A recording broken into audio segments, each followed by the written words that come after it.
पंचमुखी साधना का उद्देश्य भाग 1। मोटी दृष्टि से देखने पर एक शरीर के अंदर एक जीव मालूम पड़ता है, परंतु सूक्ष्म दृष्टि से विचार करने पर पता चलता है कि एक ही आवरण में 5 चैतन्य सत्ताएं मौजूद हैं। देखा जाता है कि मनुष्य में अनेक परस्पर विरोधी तत्व विद्यमान रहते हैं। जब जो तत्व प्रबल होता है तो उसके आधार पर वह अपनी दृष्टि के अनुसार पूर्ण तत्परता से काम करता है। देखा गया है कि एक मनुष्य बड़ा लोभी है, खाने और पहनने में बड़ी कंजूसी करता है, पैसे को दांतों से दबाकर पकड़ता है, परंतु वही व्यक्ति अपने लड़के लड़कियों की विवाह शादी का अवसर आने पर इतनी फिजूल खर्च करता है कि धन को होली की तरफ फूंक देता है। ये परस्पर विरोधी बातें एक ही व्यक्ति में समय समय पर प्रकट होती रहती हैं।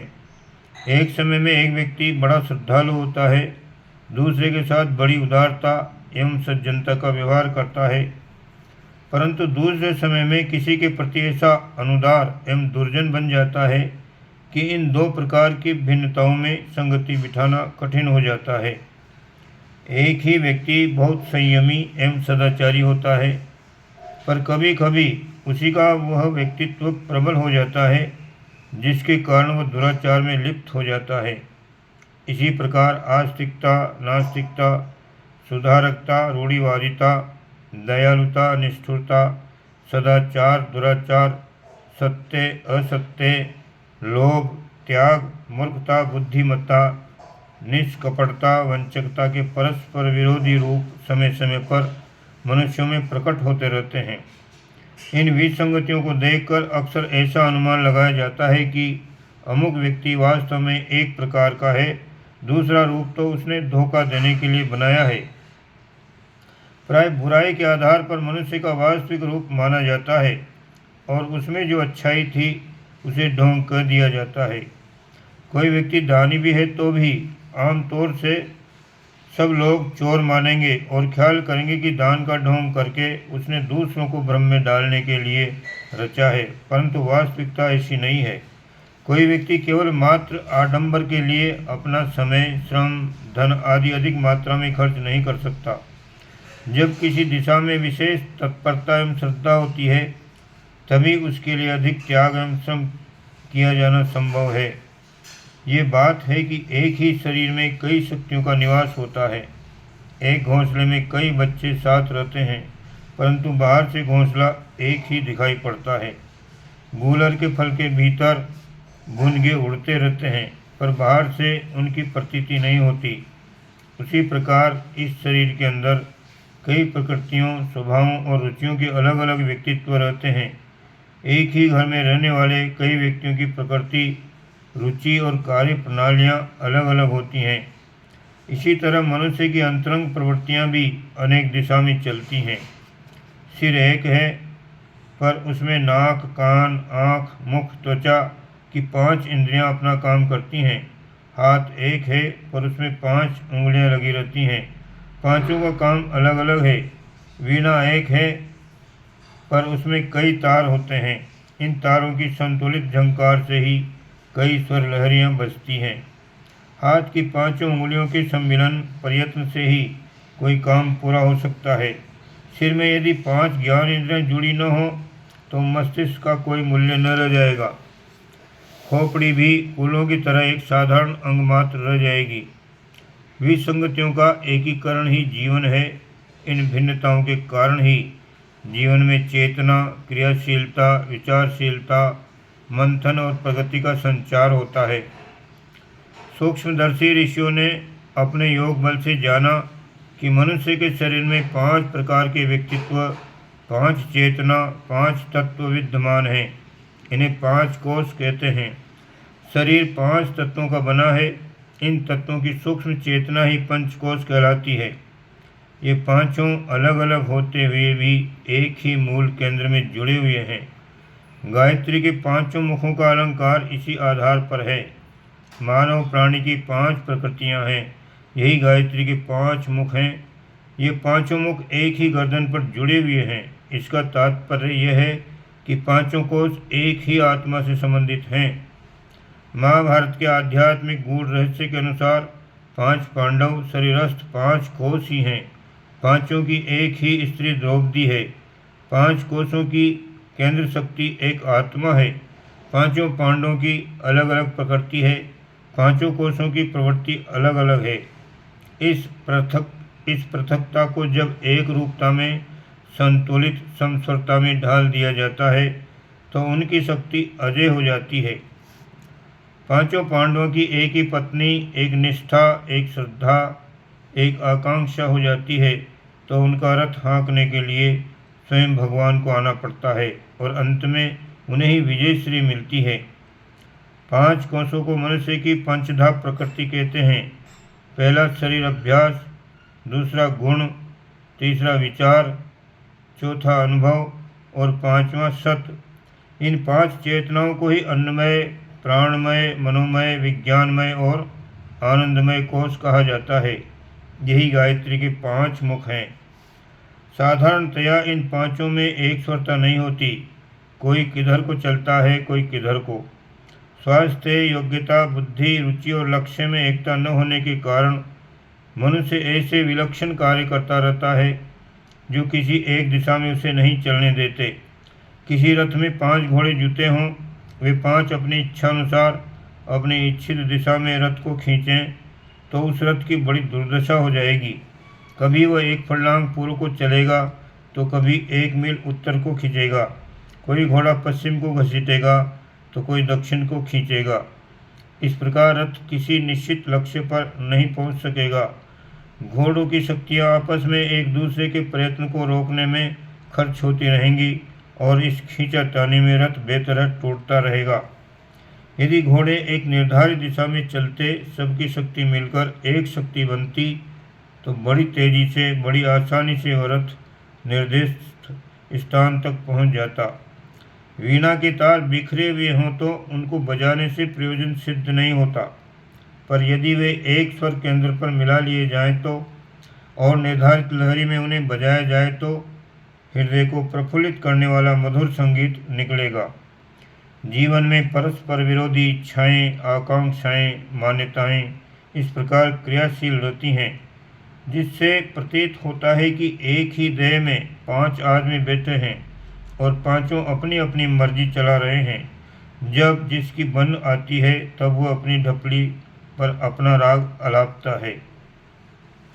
अध्यात्म विद्या के ज्ञाताओं ने इस पृथकता को, विसंगति को एक स्थान पर केंद्रित करने, एक सूत्र से संबंधित करने के लिए पंचकोशों का, पंचमुखी गायत्री साधना का संविधान प्रस्तुत किया है। गायत्री के चित्र में 5 मुख दिए गए हैं। इन पांचों की दिशाएं, आकृतियां, चेष्टाएं देखने में अलग मालूम पड़ती हैं, परंतु वह एक ही मूल केंद्र से संबद्ध होने के कारण एक स्वरता धारण किए हुए हैं। यही आदर्श गायत्री साधक का होना चाहिए। उसकी दिनचर्या, श्रमशीलता, योग्यता, विचारधारा, अभिरुचि एवं आकांक्षा एक ही निर्धारित लक्ष्य से संलग्न रहनी चाहिए। पांडव 5 होते हुए भी एक थे। एक ही पांडव शब्द कह देने से युधिष्ठिर, अर्जुन, भीम, नकुल, सहदेव पांचों का बोध हो जाता है। ऐसी एकता हमारे भीतरी भाग में भी होनी चाहिए। डॉक्टर जानते हैं कि रक्त में विजातीय पदार्थों का प्रवेश हो जाए तो अनेक रोग घेर लेते हैं। ओझा लोग जानते हैं कि देह में भूत घुस जाए, एक शरीर में 2 सत्ताएं प्रवेश कर जाए तो मनुष्य रोगी या उन्मादग्रस्त हो जाता है। घर में विरोधी स्वभाव की भवें आ जाए तो परिवार में भारी क्लेश और कलह उत्पन्न हो जाता है। जब तक परस्पर विरोधी तत्व मनोभूमि में काम करते रहेंगे, उनकी दिशाएं अलग अलग रहेंगी, तब तक कोई व्यक्ति चैन से नहीं बैठ सकता। उनके अंतःस्थल में घोर अशांति घुसी रहेगी। आमतौर से लोग इसी अशांति में ग्रसित रहते हैं और पर्याप्त साधन संपन्न होते हुए भी मनुष्य जन्म जैसे अमूल्य सौभाग्य से कुछ लाभ नहीं उठा पाते। आंतरिक विरोधों से उत्पन्न हुई गुत्थियाँ भी उनके लिए एक समस्या बन जाती है और मृत्यु समय तक सुलझ नहीं पाती। गायत्री की पंचमुखी साधना का उद्देश्य आंतरिक विरोधों को मिटाकर उनमें समस्वरता की स्थापना करना है। अंत में सत असत की रस्साकसी होती है। देवासुर संग्राम, राम रावण युद्ध, महाभारत होता रहता है। यह कलह तभी शांत हो सकती है जब एक पक्ष असक्त हो जाए। असुर का असत का पक्ष ग्रहण करके यदि सत को पूर्णतया कुचलने का प्रयत्न किया जाए तो वह संभव भी नहीं, क्योंकि असुरता स्वयं एक विपत्ति होने के कारण अपने अपने आप अनेक संकट उत्पन्न कर लेती है। दूसरे, सत की स्थिति आत्मा में इतनी सुदृढ़ है कि उसे पूर्णतया कुचलना संभव नहीं है। इसलिए आंतरिक संघर्षों की समाप्ति का एक ही उपाय है, सत का समर्थन एवं पोषण करके उसे इतना प्रबल कर लिया जाए कि असत को उससे संघर्ष का साहस ही न हो। लड़ाकू बकरा जब अपने सामने सिंह को खड़ा देखता है तो उसे लड़ने की हिम्मत न होगी। आसुरी तत्व तभी तक प्रबल रहते हैं जब तक कि देवी तत्व कमजोर होते हैं। जब साधना द्वारा सतोगुण को पर्याप्त मात्रा में बढ़ा लिया जाता है तो फिर असुरता अपने हथियार डाल देती है और शांति का शासन स्थापित हो जाता है। पंचकोशों की जो साधनाएं पीछे बताई गई हैं वे मनुष्य की 5 महाशक्तियों को विनाशकारी मार्ग पर जाने से रोकती हैं, उन्हें नियंत्रण में लाकर उपयोगी दिशा में लगाती हैं। सर्कस वाले खूंखार शेर चीतों को जंगल में से पकड़ लाते हैं और उन्हें इस प्रकार साधते हैं कि वे जानवर किसी प्रकार का नुकसान पहुंचाना तो दूर, उल्टे उन साधने वालों को प्रचुर धन तथा यश मिलने के माध्यम बन जाते हैं। 5 कोष 5 शेर हैं। इन्हें साधने के लिए सर्कस वालों की तरह गायत्री साधकों को भी अटूट साहस, अविचल धैर्य एवं सतत प्रयत्नशीलता को अपनाना होता है। इस साधना का आरंभ काफ़ी कठिनाइयों और निराशा से भरा हुआ होता है, परंतु धीरे धीरे सफलता मिलने लगती है और गायत्री साधक इन 5 महासिंहों को, पंचकोशों को वश में कर लेता है तो उसे अनंत ऐश्वर्य एवं अक्षय कीर्ति का लाभ होता है। सर्कस के शेरों की अपेक्षा इन आत्मिक सिंहों की महत्ता अनेक गुनी है, इसलिए उनके सद जाने पर सर्कस वालों की अपेक्षा लाभ भी असंख्य गुने हैं। कायर इस साधना की कल्पना मात्र से डर जाते हैं, पर वीरों के लिए आपत्तियों से भरा हुआ परम पुरुषार्थ ही आनंददायक होता है। कोशों के असंतुलित, अविकसित, अनियंत्रित रहने से मानव अंतःकरण की विषम स्थिति रहती है। उसमें परस्पर विरोधी विचारधाराएं, भावनाएं और अभिरुचियां उभरती और दबती रहती हैं। गायत्री साधना से इनमें एकता उत्पन्न होती है और अंतर के समस्त संकल्प विकल्पों की उधेड़-बुन समाप्त होकर एक सुव्यवस्थित गतिशीलता का आविर्भाव होता है। ये व्यवस्थित गतिशीलता जिस दिशा में भी चलेगी उसी दिशा में आशाजनक सफलता मिलती चलेगी। योग साधना का सबसे बड़ा लाभ मानसिक स्थिति का परिमार्जित हो जाना है। परिमार्जित मनोभूमि एक प्रकार का कल्पवृक्ष है, जिसके कारण वह सभी वस्तुएं प्राप्त हो जाती हैं जो मानव जीवन के लिए उपयोगी, आवश्यक और लाभदायक, आनंदवर्धक है। 5 व्यक्तित्वों को एक ही व्यक्तित्व से संयुक्त कर देना एक ऐसा महत्वपूर्ण कार्य है जिसके द्वारा अपनी शक्ति 5 गुनी हो जाती है। क्योंकि ये केंद्रीकरण सतोगुण के आधार पर किया जाता है, इसलिए सात्विक आत्मबल की प्रचंड अभिवृद्धि से पंचमुखी गायत्री साधना का साधक महामानव, महापुरुष, महाआत्मा बन जाता है। कीट पतंगों की तरह सभी जीते हैं। आहार, निद्रा, भय, मैथुन की तुच्छ क्रियाओं में संलग्न रहकर सांसें पूरी कर लेना कोई बड़ी बात नहीं है। इस रीति से तो पशु पक्षी भी जी लेते हैं। इस दृष्टि से तो अन्य जीव मनुष्य से कहीं अच्छे जीते हैं। उन्हें ईर्ष्या, द्वेष, मत्सर, छल, दंभ, काम, क्रोध, कुड़न, असंतोष, शोक, वियोग, चिंता आदि की आंतरिक ग्रंथियों में तो हर घड़ी झुलसते रहना नहीं पड़ता। वे अनेक प्रकार के पापों की गठरी तो अपने सिर के ऊपर जमा नहीं करते। मनुष्य इन सब बातों में अन्य जीव जंतुओं की अपेक्षा कहीं अधिक घाटे में रहता है। मरते मरते अन्य जीव जंतु अपने मृत शरीर से दूसरों का कुछ भला कर जाते हैं, पर मनुष्य वह भी नहीं कर पाता। मानव जीवन की जो प्रशंसा और महत्ता है उसकी आत्मिक विशेषताओं के कारण है।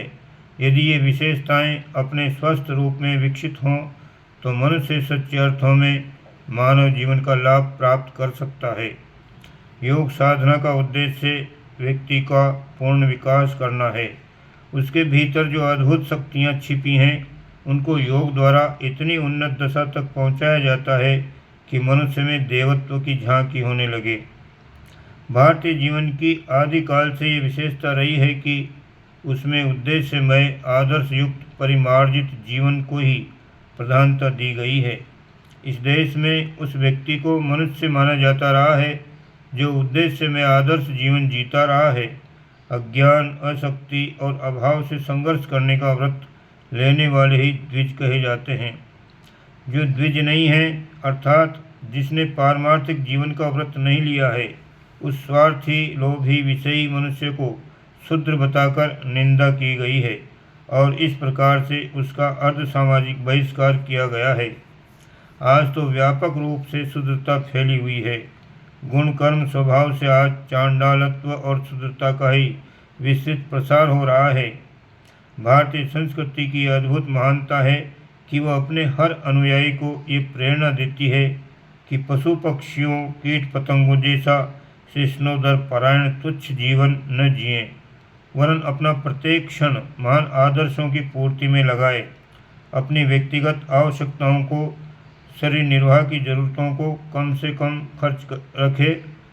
से कम रखे, जिससे उनको कमाने में कम से कम समय और श्रम देकर बचे हुए अवकाश, बुद्धि, बल एवं उत्साह को महानता के संपादन में लगाया जा सके।